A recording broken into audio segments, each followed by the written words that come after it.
Hello ချစ်ဆုံးတို့ရေမလာအနမမွေးလေးနဲ့သမင်းစားမိန်စေတဲ့ဝက်မလာကြော်လေးလှုပ်ရှားကြရအောင်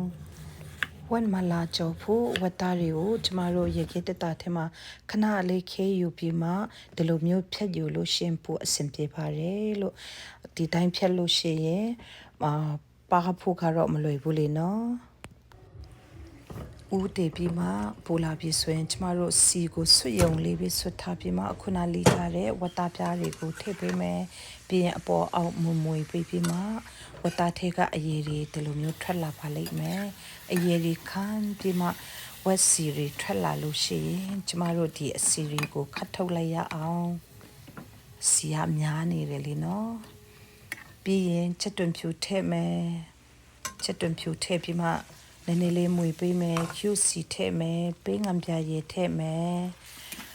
စားနဲ့အချုံမုတ်ကတော့ကျမမထည့်တော့ပါဘူးလိုအပ်တဲ့လူတွေကထည့်ပါနော်ဒါကတော့ကုတ်ကင်းဝိုင်ဖြစ်ပါတယ်အနေငယ်ထည့်ထားပါတယ်မာလာမုတ်ကိုကျတော့ကျမဒီငါးတစ်စိတ်မာလာမုတ်ကိုတုံးထားပါတယ်မာလာမုတ်ဒီထည့်ပြီးပြီဆိုရင်ကျမတို့နန်းကိုနည်းနည်းလေးပြန်ထည့်ပေးမယ်ပြီးရင်အားလုံးတမအောင်မွေပြီးမှချက်တမိတ်လေးဖြူပေးပြီးမှကျမတို့ချစားလို့ရပါပြီမလာမုတ်အနံမွေးလေးနဲ့အရန်ကိုစားကောင်းပါတယ်လှုပ်ရှားကြည့်ချရအောင်နော်ချစ်ဆုံးတော့